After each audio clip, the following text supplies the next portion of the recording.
ち上げられました。 We have a liftoff of the H-2B launch vehicle number 7 with Kounotori 7 aboard from the JAXA Tanegashima Space Center. Welcome to Space to Ground, I'm Isidro Reyna. This week, the Japanese HTV-7 cargo vehicle arrived at the International Space Station. The supply ship launched Saturday, September 22nd from Japan, loaded with more than 5 tons of new science and supplies destined for the crew. The vehicle was captured by astronauts on station on Thursday, September 27th. In the vehicle were spare parts and experiments, including an investigation into the effect of microgravity on bone marrow and new batteries for the space station. One of the critical payloads inside the HTV-7 was the Life Sciences Glove Box. The new facility will enable research to advance human health on Earth and in space. Roughly the size of a large fish tank, the Life Sciences Glove Box is officially the largest flight hardware ever launched in a soft-stowed configuration in which the equipment is packed securely in protective foam.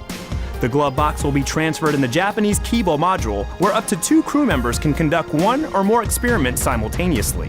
This versatile facility not only will help us better protect human explorers on long voyages into deep space, but it also could aid medical and scientific advances benefiting the whole world. Ready? Ready! Look at the horizon. I'm looking!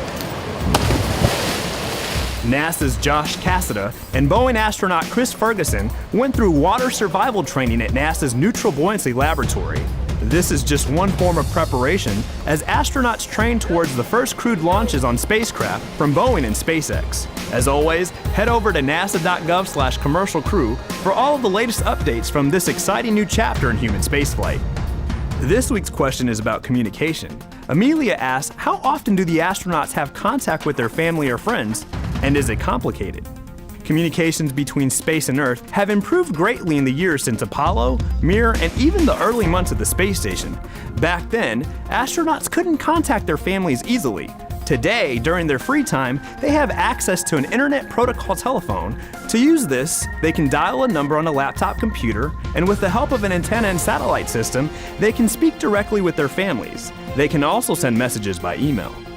Keep sending in your questions using the hashtag #SpaceToGround, and tune in to NASA TV on October 2nd as we wrap up the year of education on station.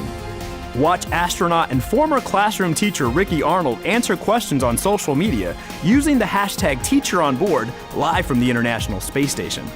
We'll see you next week.